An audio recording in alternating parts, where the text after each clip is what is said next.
Bueno, hola, ¿qué tal? Buenos días a todos. Les damos la bienvenida a un seminario más de la unidad de bioingeniería. Les recuerdo que nuestra unidad se encuentra ubicada en el primer piso de la UMIEF, que es la unidad de investigación multidisciplinaria de la FE Zaragoza. Y antes de comenzar la presentación, voy a mencionar a los que estamos coordinando este seminario. Sin un orden específico, los voy a ir nombrando. Son el doctor Fausto Calderas García, el doctor Edson Emilio Herrera Valencia, la doctora Guadalupe Sánchez Olivares, el doctor Luis Antonio Ramírez Torres, la doctora Catalina Soriano Correa, la doctora Linda Verónica Campos Fernández, el doctor Enrique García Leal, la doctora Alejandra Chávez Riveros, la doctora María Guadalupe Salinas Juárez, la doctora Margarita Cantú Reyes y su servidor, el doctor Joaquín Flores Gerónimo. Y pues hoy en especial, dos de nuestros coordinadores andan en congreso, ¿verdad? El doctor Fausto y el doctor Edson, y nos sentimos muy orgullosos de que anden representando en Canadá a nuestra unidad. Bueno, el día de hoy tenemos la presentación de Miguel Castillo Perdomo con un título de presentación: Divulgación de la Química Verde, Ingeniería Verde y Sostenibilidad, historias que marcaron un antes y un después. Y le voy a pedir de favor a la doctora Alejandra Chávez que nos haga una pequeña semblanza, por favor, doctora. Que sí, buenas tardes a todos. Es para mí un gusto presentarles a Miguel Castillo Perdomo, que es mi estudiante de servicio social. En nuestro equipo de investigación contamos con dos programas enfocados en uno en síntesis orgánica sostenible para producir productos útiles para la sociedad y otro que se centra en la divulgación y difusión de temas relacionados a química verde, ingeniería verde y sostenibilidad. Miguel está inscrito en este último programa y uno de los objetivos es escribir un capítulo introductorio a un libro que estamos redactando sobre ingeniería química verde. En esta presentación nos platicará de ciertos accidentes históricos que eligió e investigó para pues ahora sí que para nuestro seminario y para el libro, y sobre todo por su relevancia en la prevención de desastres ambientales y humanos. Adelante, Miguel. Muchas gracias, doctora. Buenas tardes a todos. Como ya mencionó la doctora, me encuentro inscrito en el servicio social de divulgación que tiene la profesora en la facultad. Puntualmente, en en este servicio de divulgación encontramos algunas problemáticas en el plan de estudios de la carrera, que era la falta de temas respectivos a sostenibilidad o o métodos ambientales o aspectos ambientales, perdón, para enseñar a los estudiantes. Es por eso que en todo nuestro grupo de investigación y en el servicio social en particular, hay algunos temas que estamos manejando y que aprovechando el espacio se va a hacer una muy ligera difusión, al igual que de los accidentes. Comenzando con lo que es la sostenibilidad y la sustentabilidad. Estos nacen tras el informe de la Comisión Mundial sobre el Medio Ambiente y el Desarrollo, que se publica en 1987. Ambos nacen de la traducción de un término que surge de este informe, que es el Sustainable Development. Estas dos traducciones, sustentabilidad y sostenibilidad, son hermanas, pero a lo largo de los años han comenzado a derivar una de la otra hacia diferentes direcciones, no del todo contrarias, pero comienzan a identificarse una de la otra. La sostenibilidad es sustentabilidad, perdón, es un enfoque en el aprovechamiento de los recursos naturales sin comprometer su disponibilidad a largo plazo, mientras que la sostenibilidad es esta misma forma de pensar, implicando también un equilibrio con un desarrollo económico, con un desarrollo social, con un desarrollo incluso político y a veces hasta psicológico.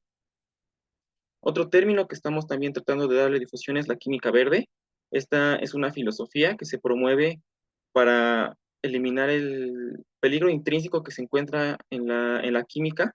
Fue propuesta en 1998 por los investigadores Paul Anastas y John Warner y termina generando un marco de ideas o 12 principios que sirven como ese primer paso para acercarse a una química más segura, a una química sostenible y una química comprometida con las personas y el medio ambiente. Toma aspectos como las materias primas, la eficiencia, la seguridad, la toxicidad, la biodegradabilidad. Se enfoca en todas las partes del diseño de los procesos químicos. Hablando un poco sobre los diferentes principios, tenemos el primero que habla de que es mejor prevenir residuos en lugar de tratar de limpiarlos posteriormente. El segundo punto habla que cada vez que se diseñe un método sintético, se debe tratar de contener en el producto la mayor cantidad de átomos de los reactivos. El tercer punto habla que las metodologías, cuando son diseñadas, deben tratar de generar sustancias poco peligrosas o utilizar sustancias poco peligrosas. Para el cuarto punto o cuarto principio, tenemos la búsqueda de eliminar la toxicidad de los productos generados sin eliminar su eficiencia. Para el quinto, tenemos el tema de los disolventes, que hay que tratar de evitarlos durante los procesos químicos tanto como sea posible y en caso de que no sea posible evitarlos, decantarnos por disolventes que sean inocuos. Para el sexto punto del diseño de la eficiencia energética, hablamos de que los métodos sintéticos deben de tratar de buscar métodos que se basen en temperatura y en presión ambientales para evitar consumo innecesario de energías.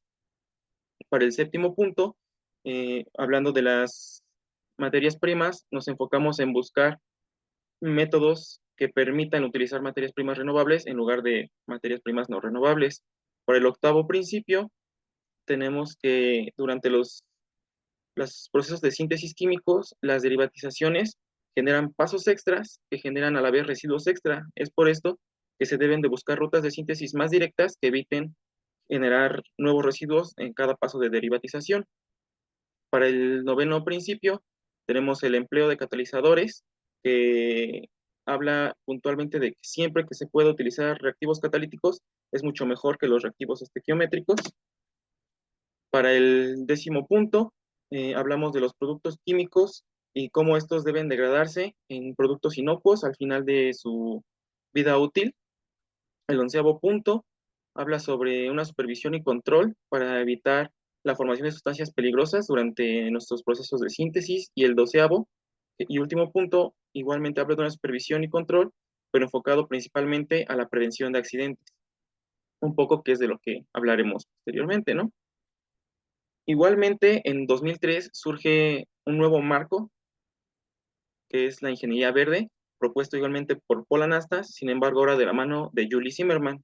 Esta nueva ideología se deriva directamente de la química verde, sin embargo, ya está enfocada a un diseño, al descubrimiento y a la implementación de soluciones para la ingeniería en todo el rango de lo que es la ingeniería. Puede aplicarse a múltiples tipos de ingeniería. Sin embargo, como podemos ver, por ejemplo, en el segundo principio, respecto a la prevención de residuos, está derivada directamente de, de la química verde, perdón, y se encuentran entre ellos entrelazados en la búsqueda de tanto una química como una producción industrial más sostenible y comprometida con el medio ambiente. Igualmente tenemos otro término utilizado en nuestro equipo de investigación, que es la economía circular.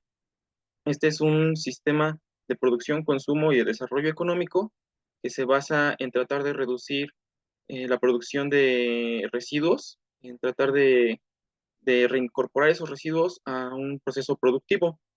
Normalmente los procesos de consumo eran procesos de consumo lineal, como podemos ver en la parte baja. Hay un inicio que es producir, un intermedio que es consumir y un final que es desechar.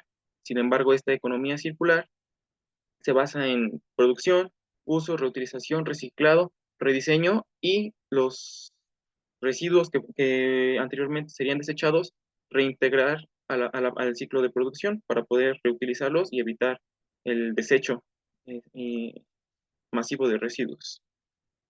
Entrando un poco más ya en el tema de los accidentes químicos, tenemos un total de 8 accidentes. Estos accidentes se seleccionaron no por así decirlo, su fama, sino por aspectos puntuales de estos. Se tienen accidentes o problemáticas que surgieron en Japón, en Alemania, en Inglaterra, en Italia, en India, y se trataron de integrar accidentes ocurridos en las cercanías o en el territorio mexicano que nos afectaron de cierta forma más directamente que los otros. También se realizó una línea de tiempo para ordenarlos y presentarlos de esta manera, así como un esquema de color entre el cual los podemos separar. El primero pudiendo ser la contaminación por residuos persistentes, el segundo respectivo a la seguridad farmacológica. Tenemos también accidentes respectivos a explosiones en procesos productivos, la fuga de agentes tóxicos y por último la fuga de hidrocarburos.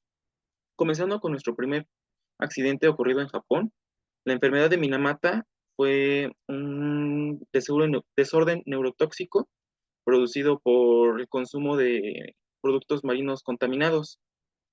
Estos estaban contaminados debido al desagüe de dos plantas, una en Minamata, de ahí que la enfermedad recibe el nombre, esta de la Corporación Chizo, y una en la región de Niigata, que se encontraba a 1000 kilómetros de distancia desde Minamata. Esta región tenía la planta del Showa Denko, la cual también tenía un desagüe que derivaba en un río, lo cual provocó la contaminación por mercurio, específicamente metilmercurio, en los lodos de esos ecosistemas, los cuales terminaron contaminando los mariscos y las personas comenzaron a presentarse a los diferentes hospitales con problemas para el habla, problemas para caminar y problemas motrices en general. En un principio, en Minamata, los doctores consideraron que era una enfermedad contagiosa. Comenzó el primer caso en 1956. Sin embargo, para el 61 se abandonó la investigación que se realizaba respecto a la enfermedad y simplemente se dijo que era una posible envenenamiento, perdón, por metales pesados. Sin embargo, las pruebas que se realizaban no incluían pruebas para mercurio, ya que no se tenía en ese entonces mucho conocimiento de cómo el mercurio podía reaccionar con compuestos orgánicos.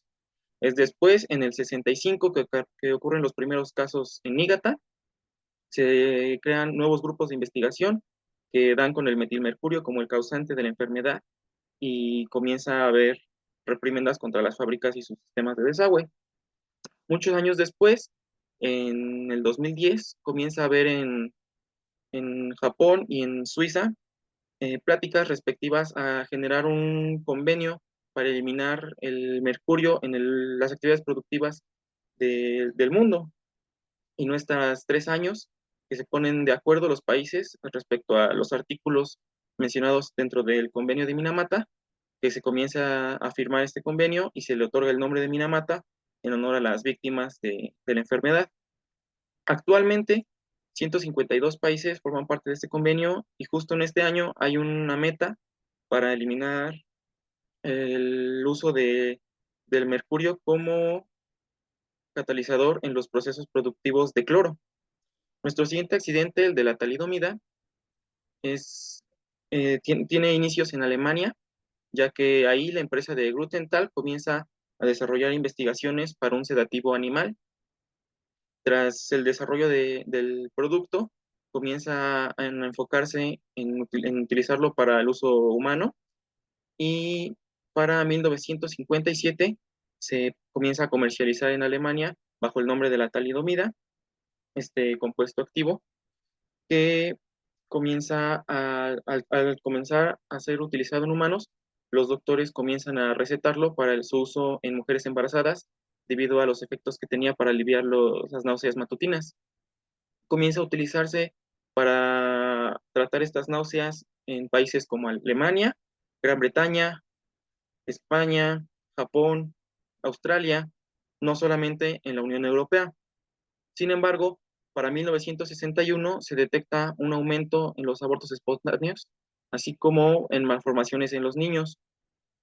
Se detiene su comercialización para finales de 1962 en España, que fue el último país en seguirlo comercializando, y tras una investigación de la talidomida, se descubre que esta tenía dos enantiómeros, como podemos ver en las moléculas 3D, son eh, eh, moléculas espejo, y el enantiómero R tenía los efectos sedativos que se buscaba de la molécula, mientras que la El enantiómero S era el que presentaba los aspectos teratogénicos que generaron más de 10.000 este, partos con niños que tenían malformaciones. Es tras esto que la Organización Mundial de la Salud genera el Uppsala Monitor Center en los años 60, el cual es en conjunto el encargado en conjunto con la Organización Mundial de la Salud, el encargado de revisar los efectos que pueden tener los medicamentos tras su uso humano.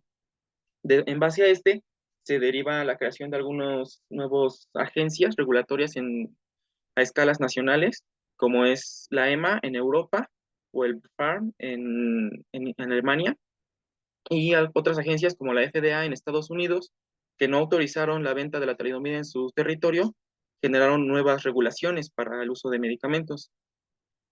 Por ejemplo, en ese entonces no se acostumbraba a realizar análisis médicos respectivos a cómo la ingesta de medicamentos en una madre afectaba al feto, ya que se creía que la placenta tenía una pared protectora que evitaba el paso de los medicamentos. Sin embargo, tras esta situación, comenzaron a hacerse nuevas pruebas que involucraban animales preñados para evitar que ocurriera esto una vez más. En Inglaterra tenemos nuestro siguiente accidente cerca de la comunidad de Flixborough, al norte de Londres. Fue que en 1974 ocurrió una explosión en una planta productora de caprolactama.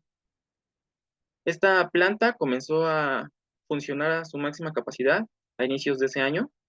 Sin embargo, en marzo ocurrió un problema. El quinto reactor de una serie de 6 reactores del proceso se presentó una fuga vertical en las paredes, por lo que se conectó un bypass entre el cuarto y el sexto reactor y comenzó funcionando. Sin embargo, para mayo de ese año, el 29 de mayo, para ser exactos, otro reactor distinto presentó una nueva fuga, por lo que la planta paró por completo su funcionamiento para que posterior a esto, el 1 de junio, tras arreglar el segundo reactor descompuesto, comenzaron una puesta en marcha de la fábrica. Sin embargo, hubo una falta de nitrógeno líquido utilizado para el enfriamiento de los reactores, por lo que en la tarde de ese 1 de junio hubo una fuga en el bypass que conectaba del cuarto al sexto reactor y se liberó un total de 22.4 toneladas de ciclohexano que formó una nube, valga la redundancia, de ciclohexano que tras encontrar un punto de ignición explotó y generó un incendio que destruyó completamente la fábrica. El accidente causó 28 muertes y 89 personas resultaron lesionadas, principalmente trabajadores de la fábrica. Tras esto, en Inglaterra se presentaron unas normas en 1984, debido a que tardaron bastantes años en terminar de redactarlas, llamadas el Control de Riesgos de Accidentes Industriales Mayores, o CIMA, que posteriormente en el 99 cambiaron a COMA, o Control de Riesgos de Accidentes Mayores, y actualmente sigue vigente en Inglaterra con su última actualización en el 2015. Sin embargo, los inicios de esta normativa se basan de algo llamado la Directiva Seveso. Esta directiva deriva de nuestro siguiente accidente, el accidente de Seveso, que ocurre en 1976, donde una planta de ICMESA, productora de triclorofenol, en una de sus recipientes contenedores de residuos, que contenía residuos varios de todas las etapas del proceso, presenta una fuga en su válvula de seguridad, por lo que se liberan toneladas de gases en la zona el 10 de julio. Para el 14 de julio se realiza un muestreo de suelo alrededor del tanque y alrededor de la fábrica para revisar qué clase de agentes pudieron haber sido expulsados al ambiente. Y para el 15 de julio, que obtienen los resultados, descubren que hay un compuesto, dioxina, presente en el suelo, el cual es altamente peligroso. Es por esto que se notifica a las autoridades para realizar una evacuación inmediata de la población. Sin embargo, para ese mismo día, niños de entre 12 y 16 años de edad, principalmente los que vivían cerca de la planta, comienzan a presentar irritaciones cutáneas como las que se muestran en la imagen. Tras este inicio de la evacuación, las autoridades se enfocan también en prohibir el consumo, perdón, de hortofrutícolas que pudieran haber sido contaminados en la zona, también en la triste matanza de múltiples animales para evitar que se dispersara esta dioxina a otros lugares, tanto animales domésticos como animales silvestres. Se estima, según la literatura, que hubo entre 100 gramos y 20 kilogramos de dioxina. Esta, con solo 6 partes por millón, es capaz de matar a un ratón, y debido a la peligrosidad de esta, de inmediato se comenzaron a realizar desde el 15 de julio análisis y seguimientos de la salud de las personas afectadas. Sin embargo, esos seguimientos no pararon durante más de 15 o incluso 20 años. Tras este accidente, es que la Unión Europea, específicamente el Consejo de las Comunidades Europeas, crea en 1982 una directiva, la cual vulgarmente se conoce como la Directiva Seveso, la Directiva Seveso I o la Directiva Seveso original, ya que en 1996 recibe una reforma a la cual se le conoce después como Seveso II, y actualmente se utiliza una actualización que recibió en 2003. Para octubre del 2015, el gobierno español presenta una norma nacional llamada Real Decreto, en la que, bueno, Real Decreto 840 del 2015, que habla respecto a estos aspectos de control de sustancias peligrosas en plantas de producción. Y la Unión Europea presenta una directiva en 2012, las cuales ambas en conjunto son actualmente conocidas como la Seveso III. Para comenzar con los accidentes en México, tenemos una explosión al norte de la Ciudad de México, en la zona de San Juan Ixhuatepec, parte del municipio de Tlalnepantla de Vaz. Esto ocurrió en una planta de almacenamiento de Pemex. Esta tenía más de 48 tanques de almacenamiento, 4 esféricos, los demás eran horizontales. Y en la mañana del 19 de noviembre, aproximadamente a las 5:45, explotó uno de los contenedores esféricos que eran de los de mayor capacidad de la planta. Tras esta explosión, ocurrió un debilitamiento del sistema de las bases de los demás contenedores, por lo que hubo un total de 12 explosiones posteriores a la primera, y cuando en la planta se encontraron más de 11 millones de litros de gas LP. Estos tanques, una vez que falló sus bases, comenzaron a afrontar perdón, a calentarse debido al incendio que se había presentado, y presentaron múltiples explosiones, no solo de fuga de gas, que encontraron un punto ignífugo, sino explosiones directas del tanque. Debido a esto, murieron más de 500 personas, principalmente pobladores de la zona de San Juan Ixhuatepec, ya que las zonas residenciales de la población se encontraban divididas de la planta de almacenamiento solo por unas vías del tren. Igualmente, en los primeros días se identificaron víctimas de quemaduras, más de 900 víctimas, y hubo desalojos masivos de los pobladores hacia las zonas de Indios Verdes y la Basílica de Guadalupe. Tras esto, en Europa, en 1996, esa reforma que se aplicó a la normativa Seveso, se realizó un nuevo artículo dentro de esa normativa respecto a la peligrosidad de la cercanía entre las zonas residenciales y las zonas industriales, y cómo prevenir accidentes para, para evitar tragedias, ¿verdad? En México, por otro lado, la Cámara de Diputados generó la Ley General del Equilibrio Ecológico y la Protección al Ambiente en 1988, que si bien no fue una respuesta directa ni inmediata a la explosión en San Juanico, sí sentó las bases para la formulación de políticas ambientales en el país. Esta ley le da al país los primeros inicios de las regulaciones ambientales. Por otro lado, en India, ese mismo año de 1984, a menos de un mes de distancia, ocurre otra tragedia, igual cerca de una zona poblada. Esto ocurre en Bhopal, al norte de India, donde una fábrica de plaguicidas liberó isocianato de metilo por la falla en una válvula de un tanque de residuos, muy similar a lo que ocurrió en Seveso. Este isocianato de metilo provocó quemaduras químicas en el sistema respiratorio de la gente que en ese entonces se encontraba durmiendo, por lo que mucha gente despertó tosiendo en las zonas residenciales, encontraba gente desmayada en las calles y comenzaba una evacuación caótica, porque la gente no sabía lo que estaba sucediendo, solamente había pánico en las calles. Posterior a esto, se realizó un estudio por parte bueno, un análisis del accidente por parte del gobierno indio y tan solo en los primeros días se detectaron más de 3.000 muertes. Sin embargo, dependiendo de la bibliografía que se consulte, se llegan a las decenas de miles de muertes, variando de bibliografía en bibliografía.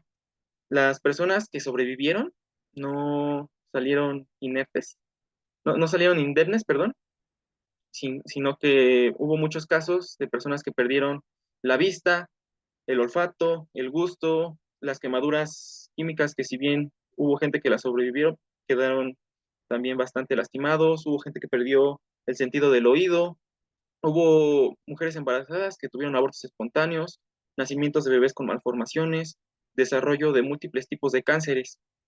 Es por esto que este es uno de los accidentes que más cambios generó en su respectivo país. Hablando puntualmente de cuatro, tenemos el Acto de Protección Ambiental del 86, que le otorga al gobierno indio todas las capacidades para cerrar cualquier planta que no cumpla con ciertas regulaciones de control ambiental, como qué clase de regulaciones, como la norma de manufactura, almacén, importación de sustancias químicas peligrosas. Eh, Esta se publica en el 89 y es respectiva a todos esos industrias o empresas que se dedican a la producción de alguna sustancia peligrosa o que dentro de su proceso productivo contienen sustancias peligrosas.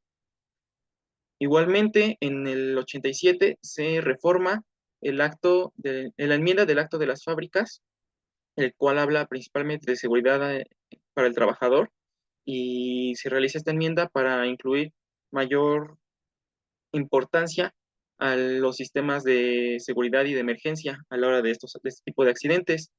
Igualmente, en el 95 se crea el acto del Tribunal Nacional del Medio Ambiente, que en el 2010 cambia simplemente a Tribunal Verde de la India, y el cual está enfocado a resolver únicamente problemas de demandas ambientales en el país.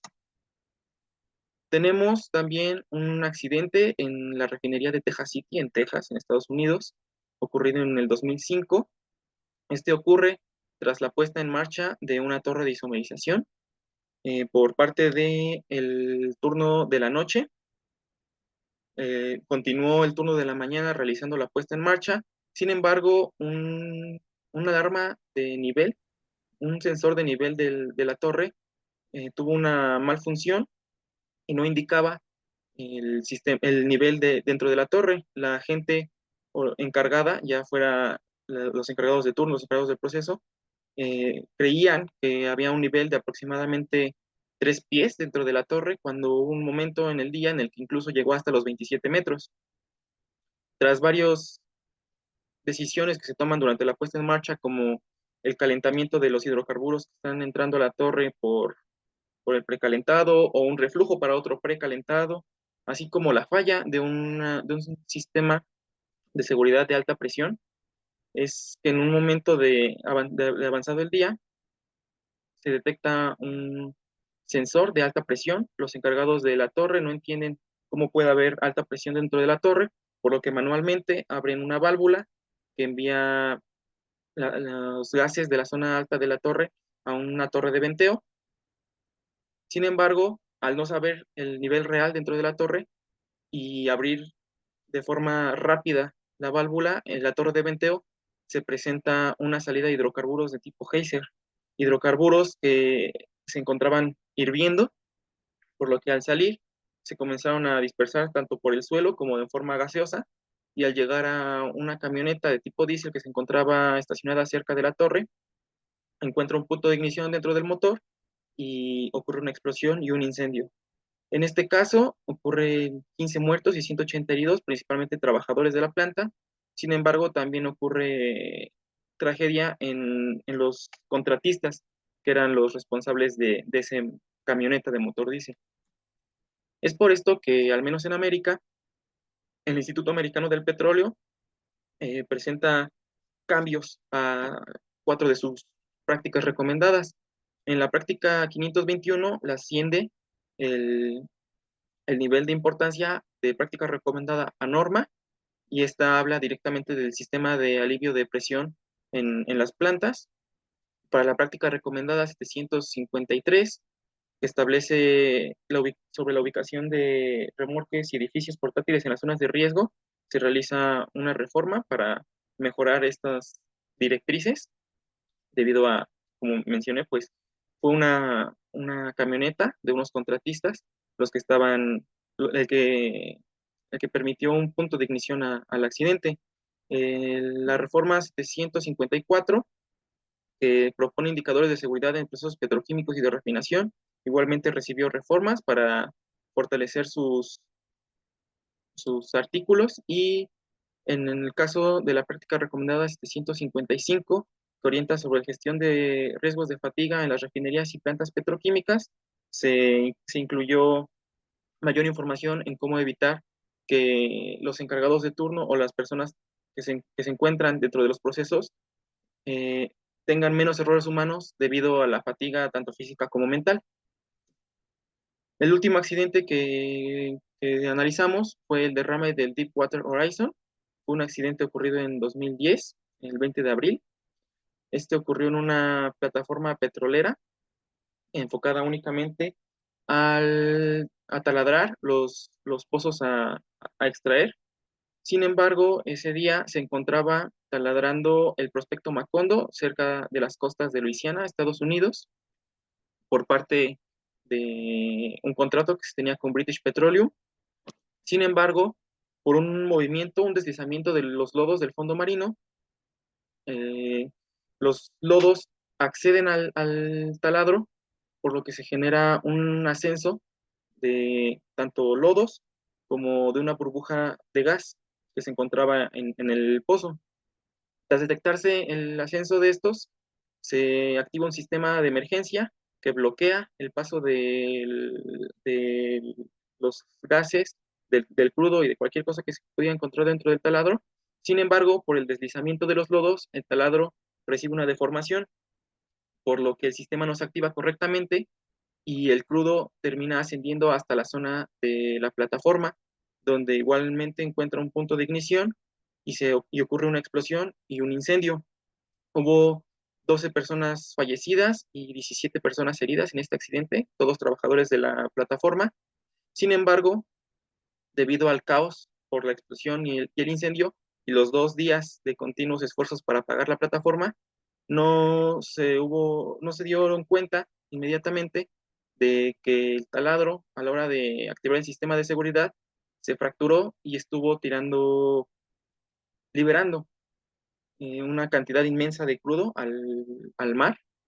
Se intentaron múltiples tapones, por así decirlo, para el taladro, para evitar que siguiera liberando crudo. Sin embargo, no fueron exitosos hasta 87 días después, por lo que más de 500 millones de litros de crudo se libraron al Golfo de México.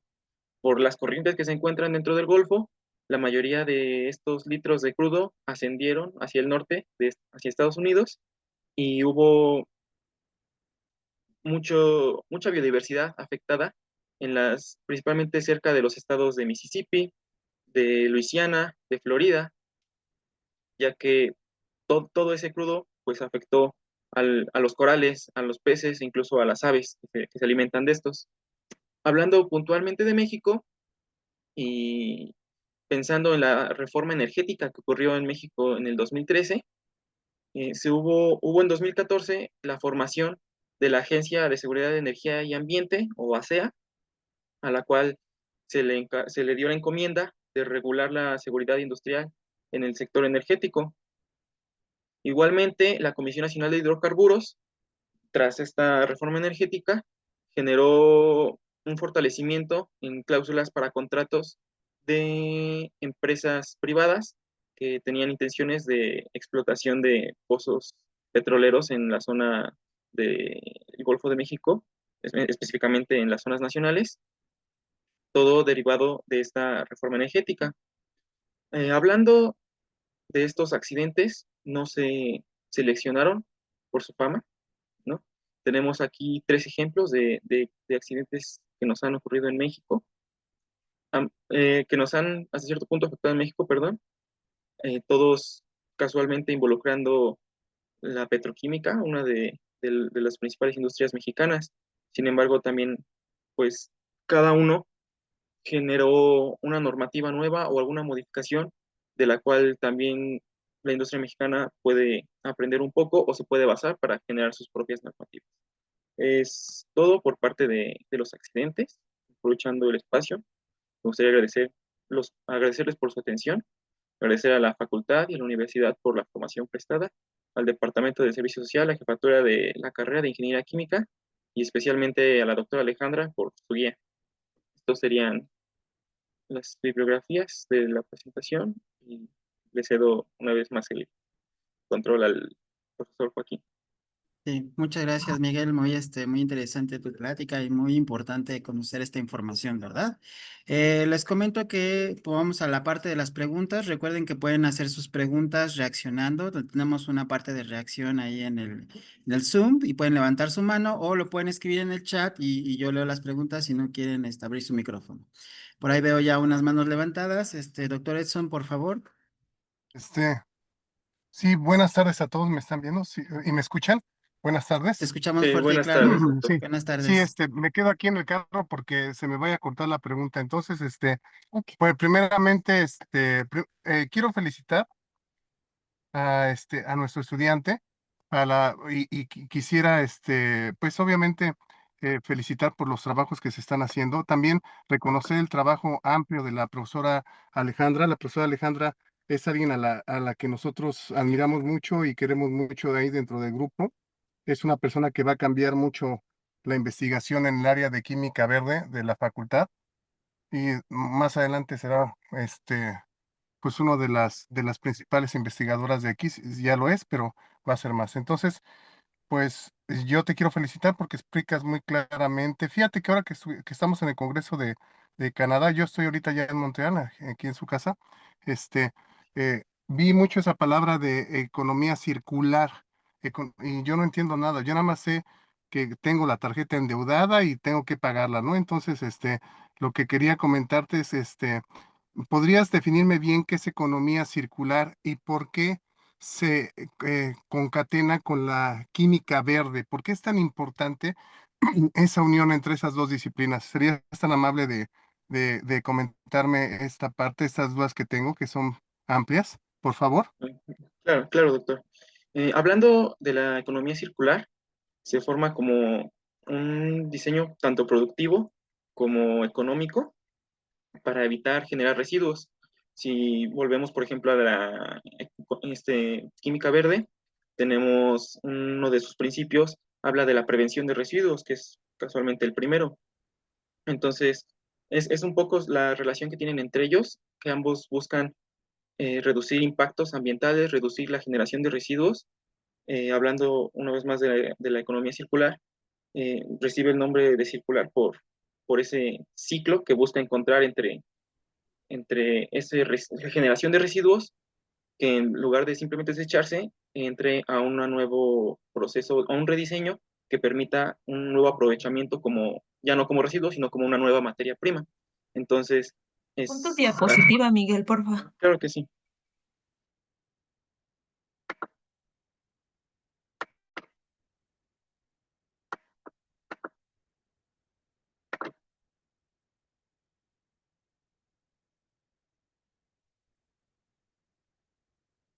Hablando, por así decirlo, anterior al...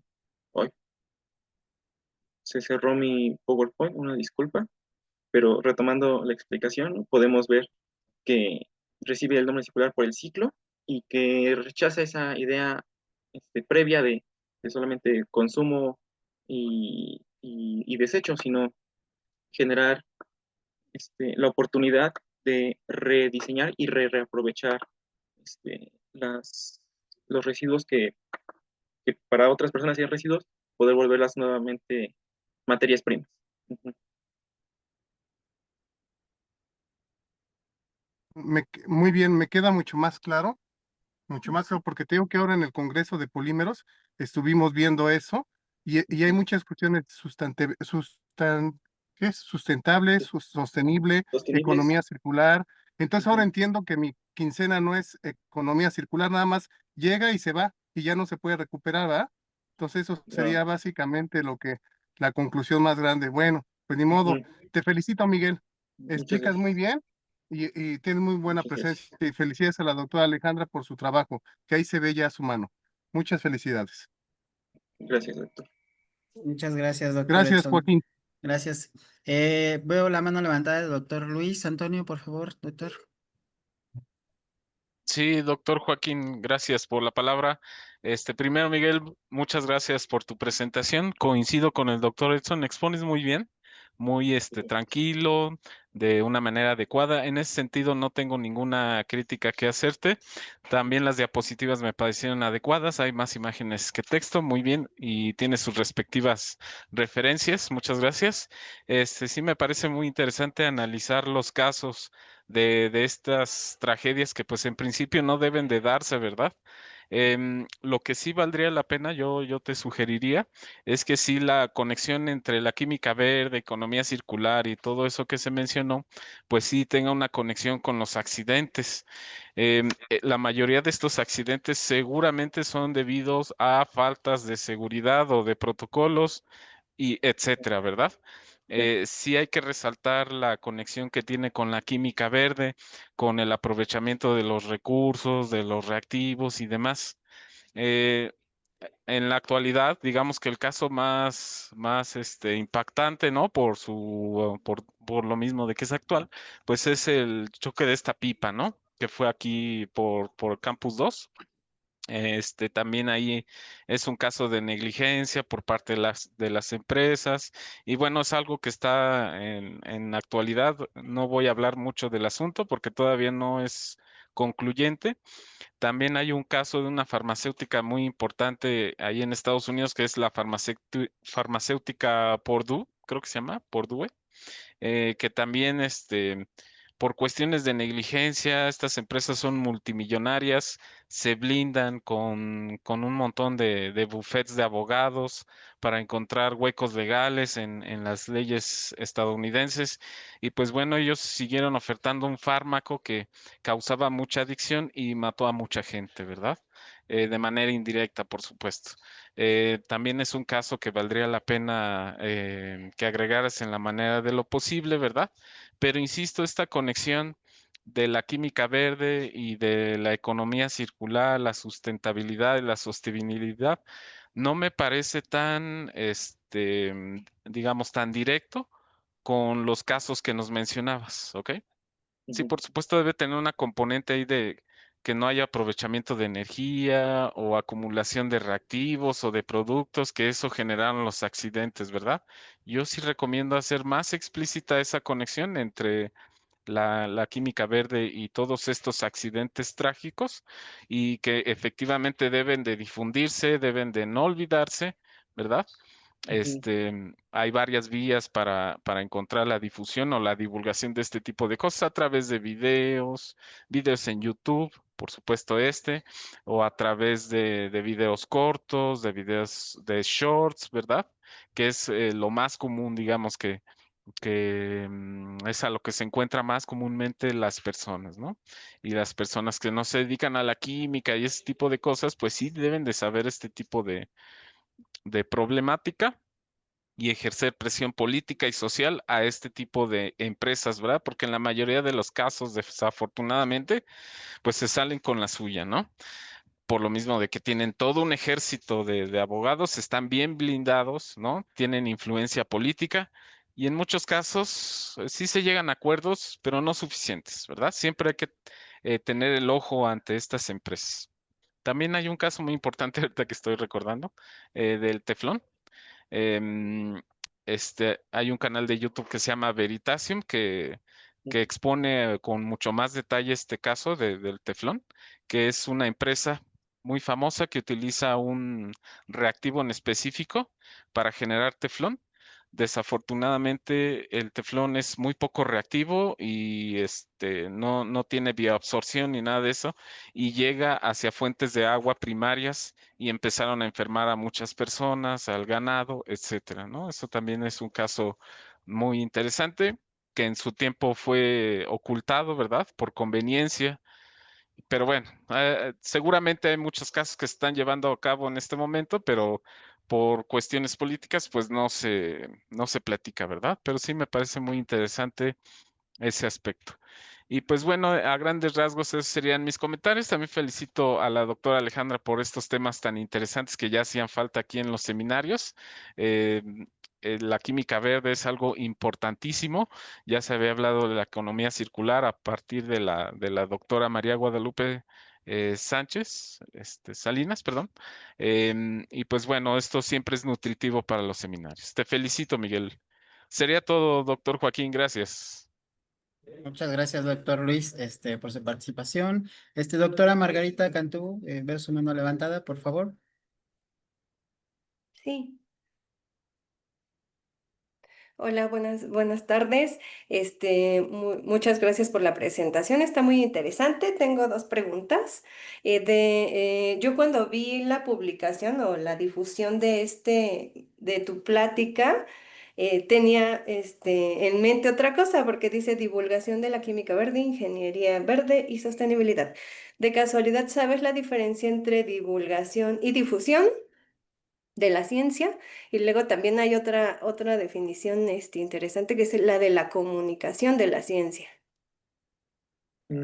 No tengo puntualmente las diferencias en las definiciones, sin embargo, tengo una noción, o creo tener una noción respectiva a esto, que me parece que una se enfoca en dar a conocer información nueva, por así decirlo, y otra en recabar información para compartirla, Ujú, pero sí, sí, sí. no tengo como tal una definición. Sí, sí es importante tenerlo un poco claro, porque hazte cuenta, difusión de la ciencia más bien sería esto que tú estás haciendo, porque somos comunidad científica, están los chicos que están estudiando la carrera y todos Ujú, manejamos más o menos el mismo lenguaje y sí entendemos lo que nos estás diciendo. Pero divulgación de la ciencia es para un público más general que no es científico y está muy interesante y muy retador, porque, por ejemplo, esta de economía circular, está, bueno, la producción, el uso, reutilización, reciclado y rediseño, pero a lo mejor para un público que no conoce bien del tema, podríamos poner el ejemplo del dinero que nos llega a nuestra cuenta, ¿no? Lo que dice el profesor Edson, ujú, como un lenguaje más común, como para que más personas lo entiendan. A mí me encanta la divulgación. Y lo interesante es que puede llegar a más gente, ¿no? Como para entender mejor estos conceptos que no crees que son tan sencillos de entender, ¿no? O sea, y sí que son importantes. Entonces, estaría muy bien como redireccionarlo o bueno, sí que tengas bien claro eso, ¿no? Ese trabajo. ujú, Y luego, por otro lado, así como que ver tantas desgracias en el mundo y en México, o sea, como que emocionalmente te pesa, ¿no? Y sobre todo por lo que acaba de ocurrir bueno, con aquí, ¿no? Cerca en Iztapalapa, cerca de nuestra ujú, facultad. Entonces, como que, no sé, como que finalizar la presentación con acciones que podemos hacer, bueno, digo, ya se han hecho bastantes cosas, pero ya está hecho, una parte ya está hecha, muchas cosas no se han hecho y hay muchas cosas como por hacer, ¿no? Por ejemplo, tú como estudiante de la carrera de ingeniería química, ¿qué acción está en tus manos? Porque políticas públicas, bueno, sí necesitamos exigirlas y plantearlas. No estamos como tan cerca de, de hacer grandes, bueno, a nivel, no sé, mundial, internacional o aquí en México, ¿no? Pero bueno, tú como estudiante, ¿qué está en tus manos hacer? Pues yo creo que lo primero sería la difusión, bueno, la divulgación en este caso, ¿no? Ya como estudiante de una carrera superior, bueno, de una educación superior que se enfoca, por ejemplo, en este caso, en algo químico y que justamente fue un accidente por, el transporte de químicos, yo creo que primero como estudiante podemos ayudar a entender a la gente eh, un poco de lo que ocurrió, ¿no? Por ejemplo, que las pipas deben de contar con servicio, con licencias, perdón, con autorizaciones. Me parece que estuvimos con el equipo de investigación revisando esta clase de situaciones en las noticias actuales y me parece que incluso la empresa no contaba con permisos por parte de ASEA desde inicios de este año. Entonces hay cosas que a veces uno como público general no llega a contemplar. Sin embargo, uno ya como estudiante sabe que toda esta clase de situaciones tienen que tener permisos y, por ejemplo, podríamos ayudar realizando esta investigación para divulgarlo, ya sea tanto al público general como a nuestros otros compañeros estudiantes, a los compañeros profesores. Sí, y en el laboratorio, por ejemplo, ¿tú llevas laboratorios ahorita? No, ya egresé a Ah, finales del año pasado, sí. pero pues nosotros trabajamos en el laboratorio al menos, no sé, como Mm, los primeros 3 semestres y luego los sí. últimos semestres. Luego Entonces los ahí LTPs, sí. hay bastante por hacer, ¿no? Ujú.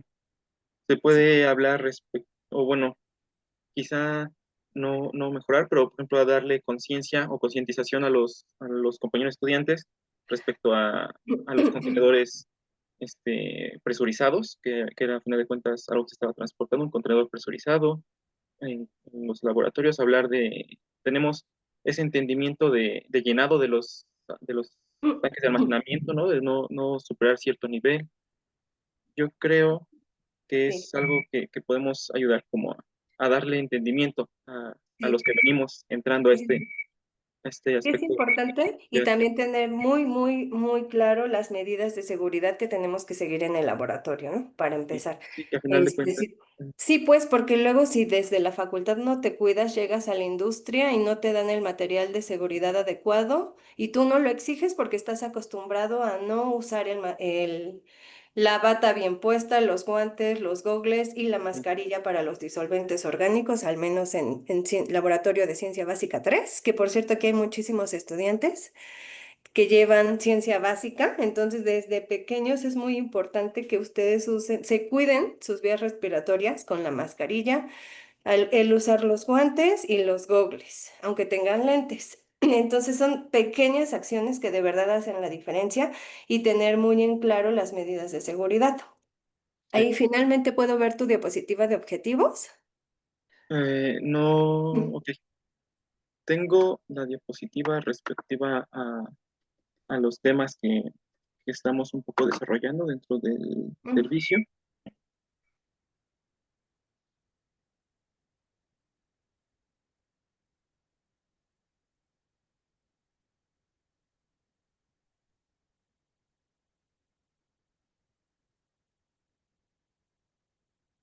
Sí.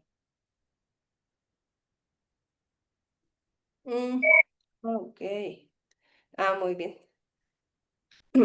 Bueno, pues sí, muchísimas felicidades, Miguel, muy, muy buena exposición. Estás entrando en un tema, en varios temas a la vez, muy Ujú, interesantes y que se tienen que ver ya más a fondo en la carrera, desde pequeños, ahora sí que desde primer semestre, sí. y lo manejas muy bien. Muchas felicidades, gracias. Muchas gracias. Ok, bueno, continuamos. Voy a leer un comentario y ahorita le cedo la palabra a la doctora Alejandra. Dice Iván González, me pareció una gran exposición. El caso que mencionaste de los derrames es algo que es bastante común, lamentablemente, incluso en nuestros días, tal vez hasta empeore con algunos países que reducen la aplicación de regulaciones para aumentar las ganancias. Estuvo muy interesante. También recomiendo mencionar los protocolos de Kioto, Montreal y París, que son algunos de los más importantes en las regulaciones y son algunos de los más mencionados en materia ambiental. Con la participación de la doctora Alejandra Chávez terminaríamos la sesión de preguntas. Doctora, por favor. Muchas gracias. Bueno, solamente para agradecer a mis colegas por todas las aportaciones que nos hicieron a la presentación. Justamente, como mencionábamos, pues es parte de uno de los objetivos de su servicio social el servicio social o este programa que estamos desarrollando es divulgación y difusión. Otro de los objetivos que obviamente pues no presento aquí por falta de tiempo, pues es generar infografías y vamos a dar pláticas también a escuelas de medio superior, centros culturales y los pilares. Justo como para este componente social, lo queremos hacer, bueno, nuestra primera etapa es en la región de Iztapalapa. Y pues sí es importante, Miguel, que diferenciemos bien pues estos dos términos, ¿no? Difusión y Ujú. divulgación.